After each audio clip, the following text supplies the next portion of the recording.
سب سے افضل ذکر کون سا ہے؟ کیا آپ جانتے ہیں سب سے افضل ذکر کون سا ہے؟ نبی کریم صلی اللہ علیہ وسلم نے ایک ایسے کلمے کو سب سے افضل ذکر قرار دیا جسے زبان سے ادا کرنا بہت آسان ہے، مگر میزان عمل میں اس کا وزن آسمان و زمین سے بھی بھاری ہے۔ یہ کلمہ صرف چند الفاظ پر مشتمل ہے، مگر اسی نے انسان کو شرک کی تاریکی سے نکال کر توحید کی روشنی میں داخل کیا۔ آج کی اس ویڈیو میں ہم جانیں گے کہ وہ کون سا ذکر ہے جسے رسول اللہ صلی اللہ علیہ وسلم نے سب ذکروں سے افضل فرمایا، اس کی دلیل کیا ہے اور ہم اپنی روزمرہ زندگی میں اس عظیم نعمت سے کیسے فائدہ اٹھا سکتے ہیں۔ اگر آپ اپنے دل کو سکون اور اپنی زندگی کو برکت سے بھرنا چاہتے ہیں تو یہ ویڈیو آخر تک ضرور دیکھیں۔ السلام علیکم اور خوش آمدید آپ سب کو ہمارے چینل پر۔ ذکر الہی ایک ایسی عبادت ہے جو ہر وقت، ہر جگہ اور ہر حالت میں کی جا سکتی ہے، چاہے آپ گھر میں ہوں، سفر میں ہوں، کام پر ہوں یا آرام کر رہے ہوں۔ زبان کو اللہ کے ذکر سے تر رکھنا ایک ایسی نیکی ہے جس کا دروازہ کبھی بند نہیں ہوتا۔ قرآن مجید میں اللہ تعالیٰ نے بارہا ذکر کرنے کا حکم دیا ہے اور اہل ایمان کی یہ صفت بیان فرمائی کہ وہ کھڑے، بیٹھے اور لیٹے ہر حال میں اللہ کو یاد کرتا ہے۔ لیکن سوال یہ پیدا ہوتا ہے کہ جب ذکر کی اتنی قسمیں ہیں، سبحان اللہ، الحمدللہ، اللہ اکبر، استغفار، درود شریف، قرآن کی تلاوت، تو ان سب میں سے سب سے افضل ذکر کون سا ہے؟ اسی سوال کا جواب آج ہم حدیث مبارکہ کی روشنی میں تلاش کریں گے۔ حضرت جابر رضی تعالی عنہ سے روایت ہے کہ رسول اللہ صلی اللہ علیہ وسلم نے ارشاد فرمایا کہ سب سے افضل ذکر کلمہ لا الہ الا اللہ ہے، یعنی اللہ کے سوا کوئی معبود نہیں۔ یہ روایت جامعہ ترمذی میں موجود ہے۔ ذرا غور کیجئے، یہ وہ کلمہ ہے جو ہر مسلمان روزانہ کئی بار اپنی زبان پر لاتا ہے، اذان میں سنتا ہے، نماز میں پڑھتا ہے، اور جس کے اقرار سے انسان دائرہ اسلام میں داخل ہوتا ہے۔ یہی کلمہ توحید کی بنیاد ہے اور یہی وہ جملہ ہے جس پر تمام انبیاء علیہ السلام کی دعوت کا مدار رہا۔ اس کلمے کی عظمت کی ایک وجہ یہ بھی ہے کہ یہ اللہ تعالیٰ کی وحدانیت کا براہ راست اقرار ہے۔ جب بندہ کہتا ہے لا الہ الا اللہ تو وہ دراصل ہر جھوٹے معبود، ہر باطل سہارے اور ہر اس چیز کا انکار کرتا ہے جسے اللہ کے سوا پوجا جاتا ہے، اور صرف ایک اللہ کی ذات پر ایمان لانے کا اعلان کرتا ہے۔ یہی وجہ ہے کہ یہ کلمہ تمام اذکار میں سب سے افضل ٹھہرا۔ اس کلمے کی فضیلت میں اور بھی بہت سی احادیث وارد ہوئی ہیں۔ ایک حدیث میں آتا ہے کہ نبی کریم صلی اللہ علیہ وسلم نے فرمایا کہ جس شخص کے آخری الفاظ لا الہ الا اللہ ہوں وہ جنت میں داخل ہوگا۔ یہی وجہ ہے کہ علماء اس بات کی تلقین کرتے ہیں کہ مرتے وقت انسان کے قریب رہنے والے اسے نرمی سے یہ کلمہ یاد دلائیں تاکہ اگر ممکن ہو تو یہی اس کے آخری الفاظ بن جائیں۔ ایک اور حدیث میں رسول اللہ صلی اللہ علیہ وسلم نے ارشاد فرمایا کہ جو شخص خالص دل سے لا الہ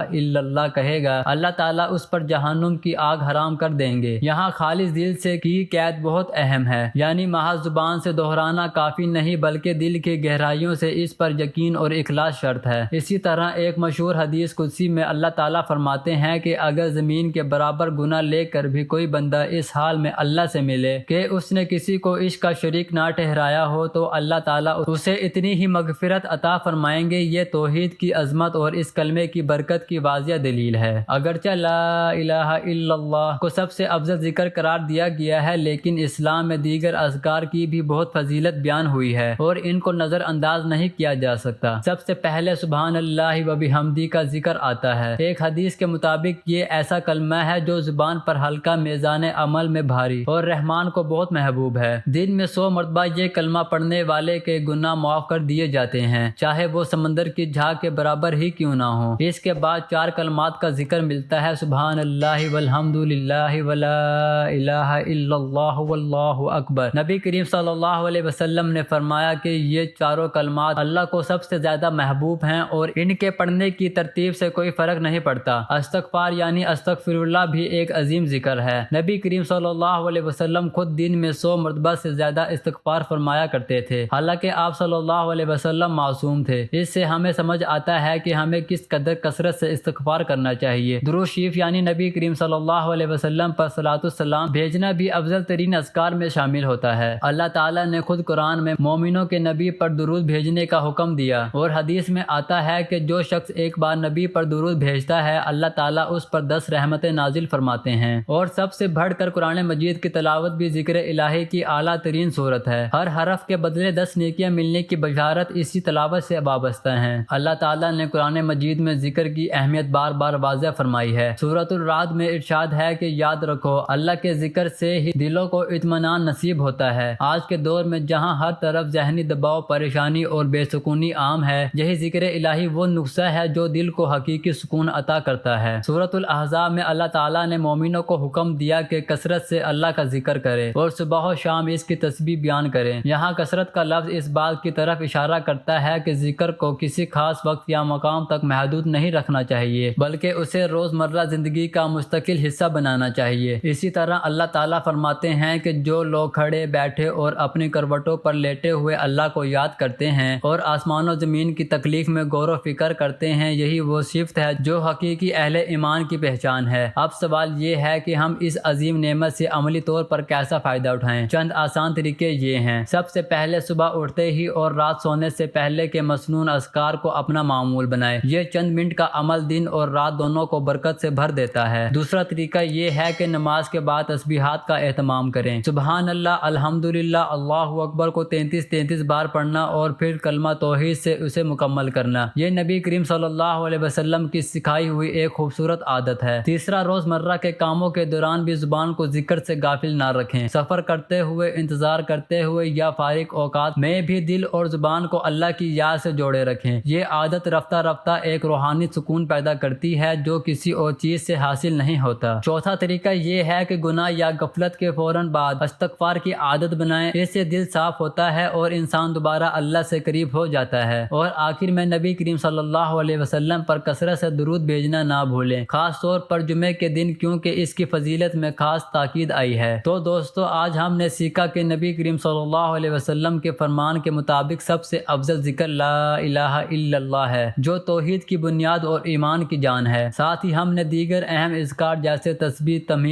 تحمید، تکبیر، استغفار، درود اور تلاوت قرآن کی فضیلت بھی جانی۔ یہ سب اذکار مل کر ایک مسلمان کی روحانی زندگی کو مکمل کرتے ہیں۔ اللہ تعالی ہم سب کو کثرت سے اپنا ذکر کرنے کی توفیق عطا فرمائے اور ہمارے دلوں کو حقیقی اطمینان نصیب فرمائے، آمین۔ اگر آپ کو یہ ویڈیو پسند آئی ہو تو اسے لائک کریں، اپنے دوستوں اور خاندان کے ساتھ شیئر کریں تاکہ زیادہ سے زیادہ لوگ اس عظیم ذکر کی فضیلت سے آگاہ ہوں۔ اگر آپ ابھی تک ہمارے چینل کے ساتھ نہیں جڑے تو سبسکرائب کریں اور بیل آئیکن دبانا نہ بھولیں تاکہ آئندہ اسلامی موضوعات پر بننے والی ویڈیوز کی اطلاع آپ تک پہنچتی رہے۔ کمنٹ سیکشن میں ضرور بتائیں کہ آپ روزانہ کون سا ذکر کرنا پسند کرتے ہیں، اور اگر آپ کے ذہن میں کوئی اور موضوع ہو جس پر آپ ویڈیو دیکھنا چاہیں تو وہ بھی نیچے کمنٹ میں لکھیں۔ اللہ حافظ، اور ملتے ہیں اگلی ویڈیو میں ایک نئے موضوع کے ساتھ۔ والسلام علیکم۔